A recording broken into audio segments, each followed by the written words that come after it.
99.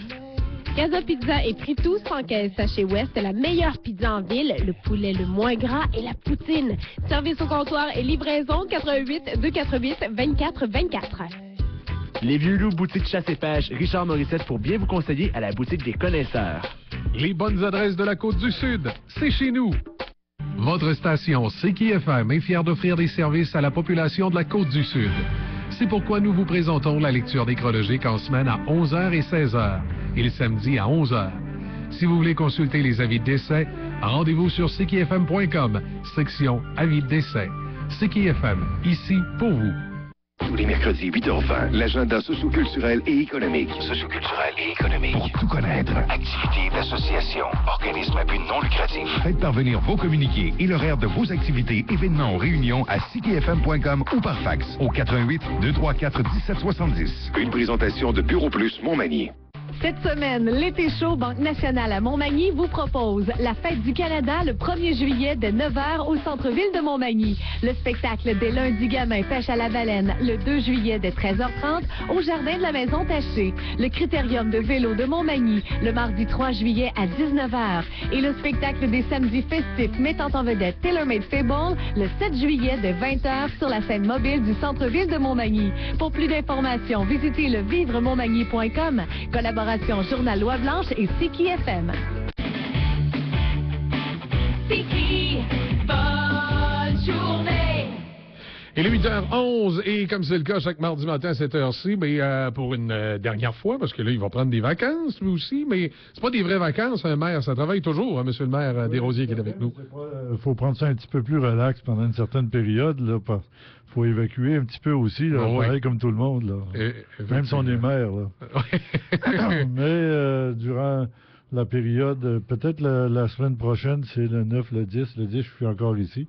Mais à partir de là, je suis absent, là, jusque dans la période de la FICC qui aura lieu à la fin du mois de juillet. Bon, ben excellent. Ça va vous faire un peu de repos. Et après, on reviendra vers la fin août. Dans les dernières semaines, il y a eu beaucoup de mouvements du côté de la Chambre de commerce. Ils ont changé de directeur général. On sait qu'il y a un petit peu de brouhaha là-dedans. On a semblé un peu interpeller la ville à travers tout ça. Comment vous avez vu ça? Vous êtes positionné un peu vers ça? J'ai pris ça avec un petit grain de sel parce que moi, lorsque quelqu'un travaille dans une entreprise depuis 3 ans, comme c'était le cas de M. Tlavet, si on se sent muselé par son conseil d'administration, je pense que la seule chose qu'on a à faire, c'est de démissionner et s'en aller travailler ailleurs. Donc, comme il a attendu que les gens l'invitent à sortir, j'ai pas beaucoup de commentaires à faire là-dessus. Je pense que les commentaires sont plutôt de la frustration que d'autres choses. C'est sûr, quand on est président directeur général de la Chambre de commerce, on peut proposer des projets, mais nécessairement, on s'en fait proposer à tous les jours des projets, mais il faut avoir une capacité de réaliser aussi, il faut avoir des priorités, puis souvent, il y a des priorités au niveau d'une municipalité qu'on n'a pas le choix de respecter parce qu'il y a des subventions qui vont avec, parce qu'il y a des entretiens qui sont obligatoires, ce qu'on fait sur le boulevard, ce qu'on fait ailleurs, il y a beaucoup d'entretiens à faire. Fait que souvent, avant de passer à des grands projets d'envergure, on regarde qu'est-ce qu'on a à faire au quotidien. Ça fait que là-dessus, moi, j'en fais pas beaucoup d'état. Je trouve que c'est pas fair play pour quelqu'un qui part quand même pendant 3 ans. S'il y avait juste son salaire à gérer, c'était à lui de quitter puis s'en aller en gérer un ailleurs, tout simplement. Nouvelle venue, donc, qui va prendre, Mme Bossé, qui va prendre la relève. Vous la connaissiez? C'est quelqu'un d'impliqué? Non, je la connais pas directement, mais on est tout à fait intéressé parce que nous, tout ce qu'on veut, c'est de développer le milieu. Puis si on fait des choses qui pénalisent leurs membres, qui réagissent, ça fait tout. Ça fait partie de la normalité. C'est normal qu'ils le fassent. Mais de façon on le fait toujours de façon respectueuse. On ne le fait pas de façon agressive.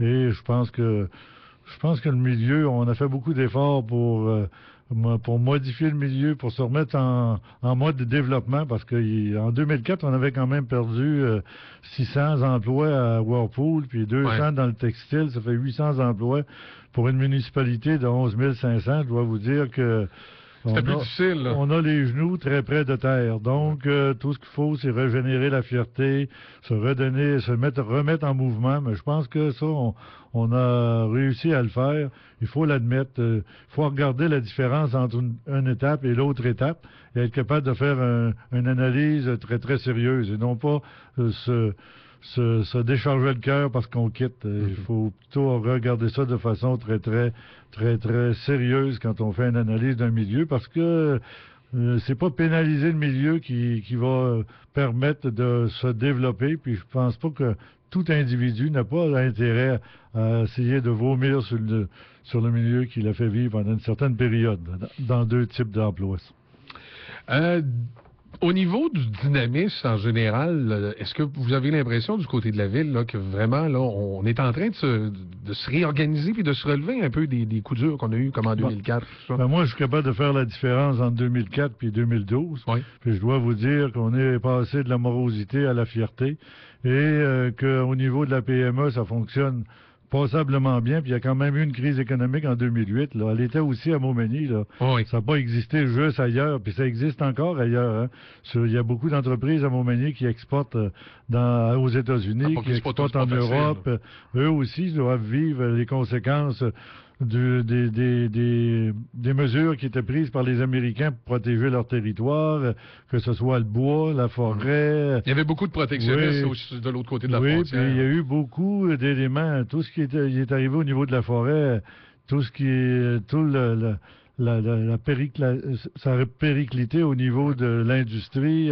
On commence juste à redémarrer au niveau du bois, et c'est la même chose dans différents secteurs. Là, on espère que le plan Nord, malgré tout ce que tout le monde en dise, il y a des entreprises de Montmagny qui y travaillent.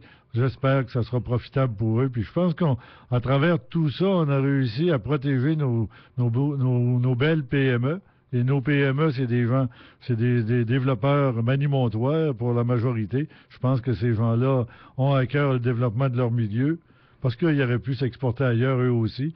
Ils ont quand même demeuré leur entreprise principale à Montmagny. Donc, je suis très heureux de ce fait-là. Puis, il faut être capable de voir les choses telles qu'elles sont et non pas d'essayer de mettre soit ses lunettes roses ou soit ses lunettes trop foncées aussi. Il y a des éléments que vous vouliez nous parler ce matin. Des fois, je reçois un genre de petit menu d'éléments nouveaux que vous aimeriez nous parler. Puis là, soit je l'ai pas reçu ou... vous devez l'avoir reçu. Soit je l'ai reçu, mais je l'ai pas vu. Je l'ai pas vu, mais je voudrais peut-être dire juste un petit retour sur la fête du Canada qu'on a eu en fin de semaine.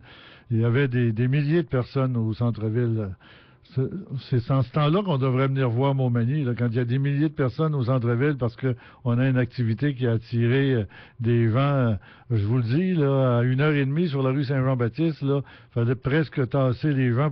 C'était réellement comme le Times Square à New York à minuit le soir. Là. non, c'était très, très bien. Surtout le coin en face de l'hôtel de ville, la façon que c'est fait, ça peut nous faire penser à Times Square. Oui, mais moi, j'ai toujours dit que c'était ça. Puis le parc Saint-Nicolas, c'était mon Central Park. C'est New York, il faut juste se fermer les yeux puis le voir à notre dimension. C'est pas si compliqué. C'est pas si compliqué. Il y a d'autres activités qui s'en viennent durant la semaine. À soir, c'est le critérium de cyclisme au centre-ville. C'est que j'invite les gens. Hein, habituellement, c'est entre 40 et 60 cyclistes qui font un circuit fermé, une boucle fermée, et les coins de rue sont très en épingle, donc vous voyez ça voyage, hein, ça circule à une vitesse extraordinaire. C'est qu'au centre-ville, là, dans l'étroitesse des rues et tout ça, le petit monticule en avant de l'hôtel de ville, c'est de toute beauté. C'est que j'invite les gens à y participer, à venir voir ça, à venir encourager ces cyclistes qui vont faire une quarantaine de tours, de circuits, qui donnent peut-être 50 km, je ne sais pas exactement, là, à peu près, selon à courte vue, ça donne à peu près 50 km, mais c'est de toute beauté de voir ces cyclistes de différents niveaux. Et il y a des professionnels. L'année passée, M. Louis Garneau était ici, courait avec le groupe. Souvent, il est à Montmagny ce lundi-là pour courir, parce que selon ceux qui font ces genres de circuits-là, Montmagny, pour eux, c'est apprécié c'est un des plus beaux circuits, parce que d'habitude, ils courent beaucoup plus dans les parcs industriels que courir dans un centre-ville. Donc, c'est un avantage. Ça donne un cachet totalement différent. Tout à fait.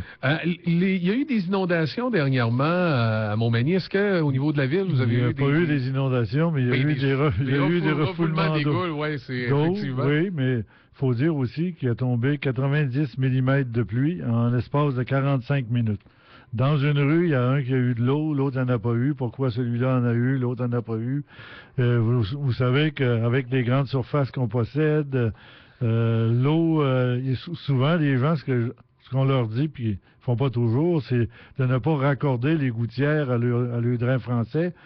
Parce que il devient comme on dit, en surcharge. Là. Parce qu'ils surchargent leur drain à ce moment-là et peuvent causer des infiltrations d'eau à l'intérieur de leur maison. Est-ce que la pétrappe est fonctionnelle? Il y a toutes sortes de raisons, mais il y en a eu dans différentes rues et on pense que 90 mm, c'est 2 fois plus qu'il y a eu pendant la période là, qu'on a connue avec Irène l'automne passé. Ça fait que si ça avait duré avec un périmètre plus large, puis un petit peu... Si ça avait été la même quantité, mais un périmètre beaucoup plus large, on aurait eu des inondations. Oui, effectivement. Mais on a eu différents secteurs où il y a eu des infiltrations d'eau. On est en train de regarder... c'est quoi la raison qui ont motivé que dans certaines résidences, ils ont eu. Habituellement, les refoulements d'eau, c'est couvert par les assurances. Donc, la première chose à faire, c'est de référer à ces assurances. Et à ce moment-là, des fois, les gens ne sont pas assurés. C'est un petit peu plus compliqué. Effectivement, mais à la base, la ville n'a pas un réseau déficient dans ce secteur. Non, pas du tout, mais il y a des éléments de la nature qui arrivent aujourd'hui qui n'arrivaient pas dans le passé. Des tempêtes tropicales, ça n'existait pas avant. Des tornades au Québec, il y en avait une aux 20 ans. Maintenant, il y en a souvent 2 ou 3 par année, ce qui n'existait pas avant. Il y a des trompes de pluie, d'eau, comme on a eu le vendredi, le 22. Ça n'existait pas avant. Donc, les réseaux sont construits pour une surcharge naturelle, mais une surcharge extraordinaire, des fois... Ça peut créer des imprévus. Ça peut créer des imprévus. Ben, je vous remercie beaucoup de votre visite. Est-ce qu'il nous reste encore une fois, là, ou c'est une fois? Mardi prochain. Mardi prochain, ça va être la grande dernière. Ben, avant la fin du mois. Bon, ouais, avant la fin du mois. Tout à fait, mais là, après ça, on va prendre ça un petit peu plus... on va avoir une tâche un petit peu plus allégée. Oui, ben puis c'est correct aussi, là. C'est toujours un petit peu plus calme, de toute façon, durant l'été. C'est très, très mouvementé. Mai, juin, c'est... tous les organismes, c'est eux aussi partent en vacances. Hein. Ils veulent tous tenir leur réunion avant la fin juin. Et c'est beaucoup d'impact. Les gros dossiers d'une ville, ça serait pas au début du mois d'août, là. Non, ça va recommencer à la fin d'août sur le même rythme. Là. Oui. Aller jusqu'au 15 décembre. Quand la rentrée arrive, ça doit arriver assez vite. Oui, ça arrive assez vite, puis ça prend un tempo qui diminue pas tant qu'on n'arrive pas aux vacances de Noël. Bon, après ça, c'est le budget à l'automne. Bon, ça n'arrête pas. Merci, M. Desrosiers. OK, bonne journée, bonne semaine à tous. Merci. Cet été, les bonnes adresses de la Côte-du-Sud. La Forest-C distributeur Hudvarna, 142 Saint-Jean-Baptiste-Ouest, où vous trouverez tondeuses et tracteurs à partir de 199,99. Casa Pizza et Fritos sans caisse chez Ouest, la meilleure pizza en ville, le poulet le moins gras et la poutine. Service au comptoir et livraison 88 248 24 24. Les Vieux Loups boutique chasse et pêche, Richard Morissette pour bien vous conseiller à la boutique des connaisseurs. Les bonnes adresses de la Côte-du-Sud, c'est chez nous.